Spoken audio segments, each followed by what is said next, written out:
Retornando. Então, já sabemos uma definição de Deus. Agora, vamos falar dos atributos de Deus? E onde a gente vai encontrar esses atributos? No Evangelho de Jesus. Olha só, pessoal, nós temos muitas citações no Evangelho de Jesus de Deus. Olha só, olha aqui, ó. Aqui nós temos, falando de Deus, vamos ver aqui, ó. Deus é amor na Bíblia, né? Então, olha, em João capítulo 4, versículos 7 e 8. Amados, amemos uns aos outros, pois o amor procede de Deus. Aquele que ama é nascido de Deus e conhece a Deus. Quem não ama não conhece a Deus, porque Deus é amor. Em João capítulo 4 ainda, versículos 15 e 16. Se alguém confessa publicamente que Jesus é o Filho de Deus, Deus permanece com ele e ele permanece em Deus. Assim, conhecemos o amor que Deus tem por nós e confiamos nesse amor. Evangelho de João. E tem mais uma série de citações de que Deus é amor. E eu queria trazer nessa definição do que é Deus, ampliar um pouquinho, inclusive de acordo com esse livro que eu falei que eu gosto muito, Filosofia Espírita. Eu vou colocar um trechinho aqui já para vocês lerem junto comigo e para a gente entender de uma maneira mais ampla, com essa interpretação do Espírito Miramês, o que é Deus. E esse atributo valoroso de Deus.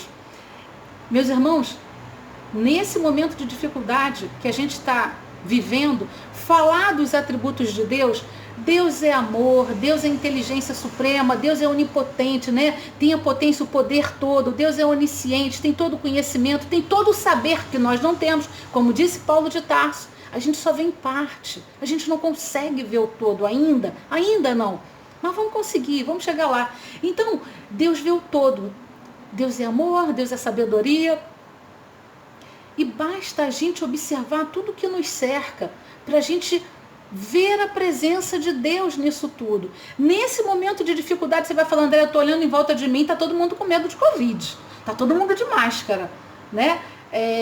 Sim, mas é um momento de dificuldade, é apenas um momento de aprendizado. Deus está em tudo que permeia o espaço, Deus sabe de tudo. E olha só esse vídeo que eu estou colocando aqui do lado, né, de acordo aqui com a filosofia espírita. Vamos observar aqui a natureza, vamos observar nesse vídeo, eu vou rodar ele aqui junto com vocês. Aqui. Olha só, pessoal, o que é Deus? E aí o livro Filosofia Espírita, que tem, o livro Filosofia Espírita, ele fala pra gente o seguinte, estudemos a harmonia do universo, meditemos sobre a harmonia do universo, pedindo ao Mestre que nos ajude a compreender esse equilíbrio divino aí que a gente está vendo aí do lado, porque se entrarmos em plena ressonância com a criação, sanar-se-ão todos os problemas, serão desfeitas todas as dificuldades e todos os infortúnios cessarão. Somente depois disso, pelas vias da sensibilidade, o que o Covid está trazendo? Está ativando, está trazendo à tona a nossa sensibilidade. É o que o Miramês está falando para a gente aqui. E pelo porte espiritual que escolhemos para viver. Vamos viver o porte espiritual da solidariedade, da caridade, que a gente vem falando lá no estudo do Evangelho. E aí é que nós teremos a resposta mais exata sobre o que é Deus. Olha esse vídeo que tá passando. Olha essas paisagens. Olha toda essa criação divina, essa natureza abundante. Os animais, a água, o verde.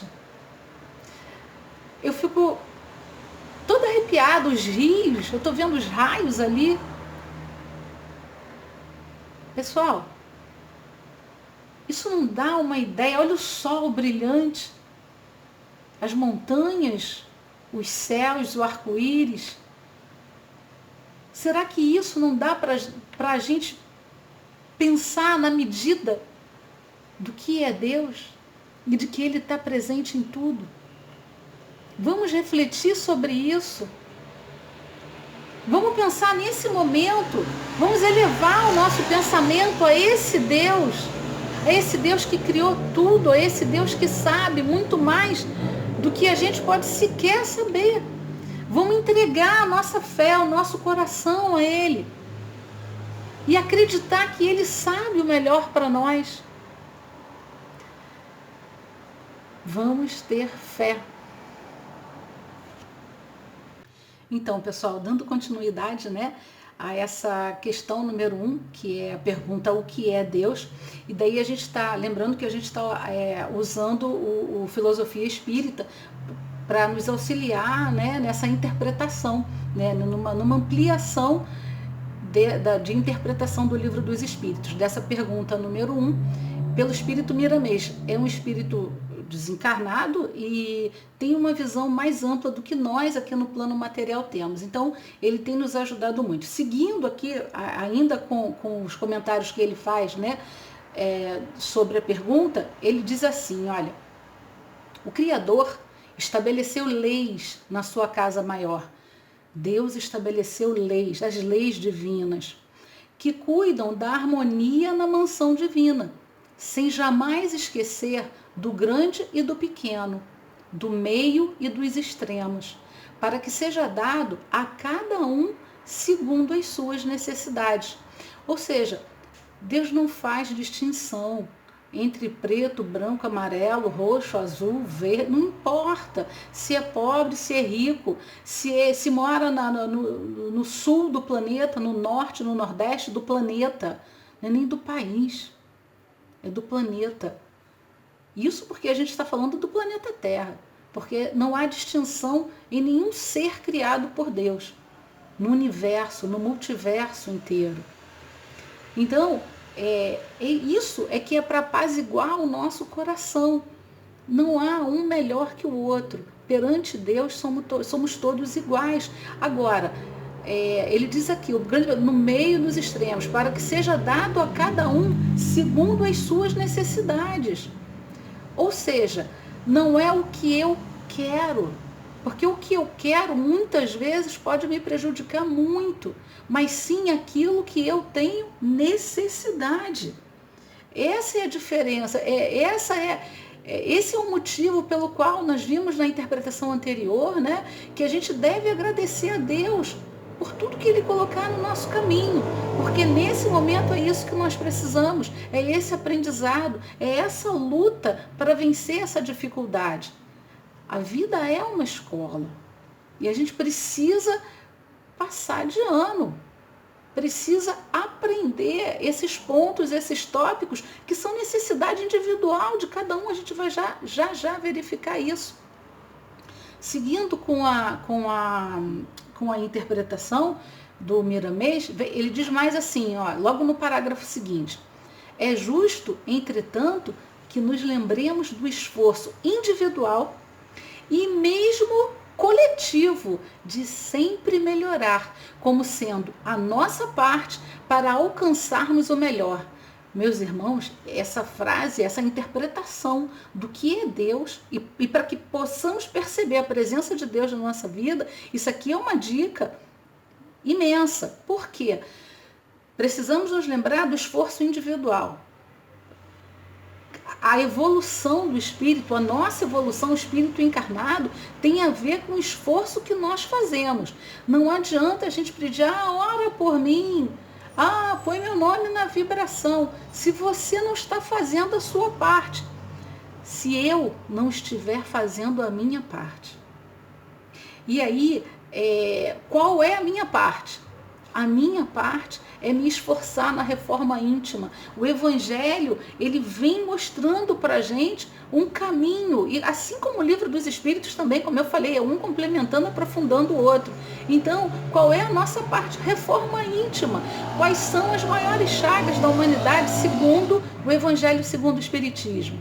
O orgulho e o egoísmo.